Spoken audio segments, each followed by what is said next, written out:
არჩევნებზე საუბარი პოლიტიკურ ცოდვის რაღაცა კვალიფიკაციას არ უნდა ატარებდეს.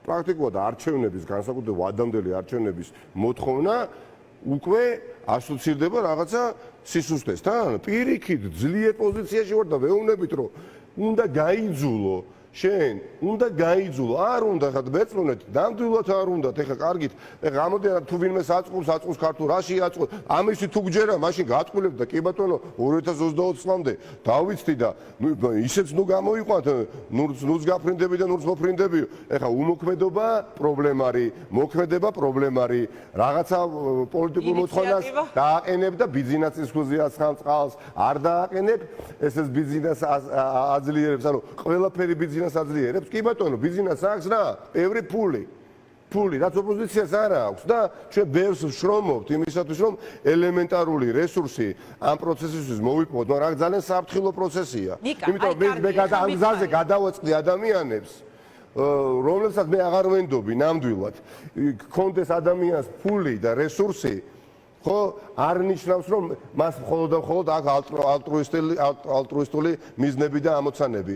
ამიტომ პოლიტიკოსებს ოპოზიციაში განსაკუთრებით მძიმე მდგომარეობაში შენს კოლეგა პოლიტიკოსებს თუ აღარენდობი ბიზნესის წარმომადგენლებს მე პოლიტიკოსებს ამ შემთხვევაში არ გულწევთ ოპოზიციურ ველზე მხოლოდ ოპოზიციონერები არ არიან ხო და მე ვაცნობიერებ ოპოზიციას სჭირდება გაძლიერება მათ შორის ფინანსურად მატერიალურ ლოჯისტიკური ბაზა უნდა კონდეს ნუ ყოველ შემთხვევაში ოდენავ მაინც წყობაში მოყვანილი როდესაც იქით მხარეს უშრეტი არის ეს შესაძლებლობები არა და შენ დრო არ გაქვს ბევრი და გინდა სწრაფად მოაგვარო ეს პრობლემა შეიძლება ისეთ საბედისწერო ნაბიჯზის დადადგმა მოგიწიოს და თოხს ყუაზე დააბიჯო ფეხი რაც პარტია ნაციონალურ მოძრაობას კი არ დააზიანებს და ოპოზიციას კი არ დააზიანებს მხოლოდ დააზიანებს ამ ქვეყნის მომავალს ამიტომ ჩემის აზრით ბრძოლა ოლიგარქიასთან დავწმუნდი მივიღე ბევრი შესაბამისი გამოცდილება არ უნდა გულისხმობდეს მოოლიგარქო ტიპების და პერსონაჟების დახმარებით მათ დამარცხებას, იმიტომ რომ არ შეიძლება ერთი ოლიგარქი დამარცხდეს მასზე სწორება აღებული ადამიანებით. ამიტომ ხო წარმოგიდგენიათ რა საზრუნავია პოლიტიკურ პარტიას. ფული ჩემის აზრით, იცით? ფული შესაბამისი რაოდენობის იქნება, იმიტომ რომ ამისთვის ვართ ჩვენ პარტიის მართვის სადავეებთან, მაგრამ ფულს არ უნდა გადავაყოლოთ ამ ქვეყნის მომავალი. დიახაც, ფულია მარტო ერთადერთი ღირებულება ბიძინა ივანიშვილის მხარეს, არა? ჩვენ ბიძინა ივანიშვილის და რაღაც მოგთხოვათ ვერ ვაჯობეთ. არა, ამ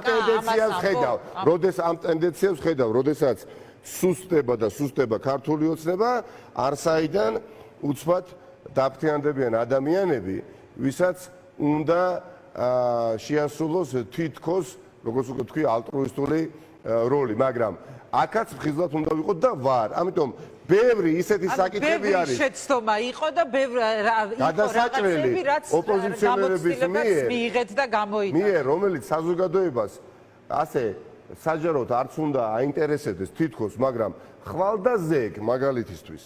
ხვალ და ზეგ ისეთი ნაბიჯი არ უნდა გადავდგათ, რომ შენივე ამორჩეველი მოგეტრიალდეს და თქვას, რომ რისთვის ვიბრძოლეთ. მე არ ვარ დარწმუნებული იმაში, რომ 2020 წელს, აი არ მithქვას და ეხა პირველად ვიტყვი, 2020 წელს საერთო ოპოზიციური დეპუტაცია რაც კი შევიდა პარლამენტში.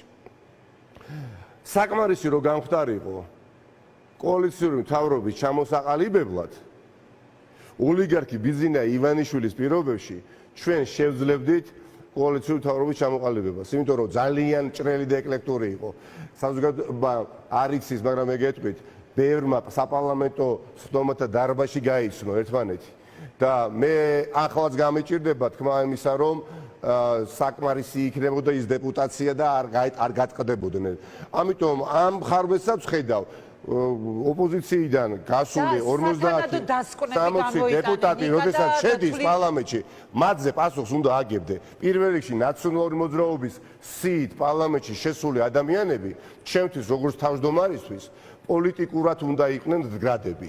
მომავალში და არავინ არ უნდა გაბედოს ის, რომ ოპოზიციურ პარტიას რახან უჭირს ფინანსურად, შენ იქ ან შენსგან სავარძელი იყიდოს, ან მანდატი იყიდოს და მე ამ მანდატს და სავარძელს შეიძლება ბიზნესა ივანიშვილს მიუგდებს, როცა საჭირო იქნება. ამიტომ ოპოზიციას დღეს ჭირდება მხარდაჭერა, რომელიც აქვს, ჭირდება მხარდაჭერა მედია საშუალებების მხრიდან, პირველ რიგში მესმის თქვენი მდგომარეობაც ჩვენ ვიცი მაგეთებ, მაგრამ 24 საათის განმავლობაში პენეტრირება გზავნილის რომ იცით რა ოპოზიცია ფორმაში არა, ოპოზიცია ფორმაში არა. არა, ეს კითხვა. არა, მე მახსოვს ტელეკომპანია მაესტრო, აი მაშინდელი ტელეკომპანია მაესტრო და რამდენიმე ოპოზიციური არხი.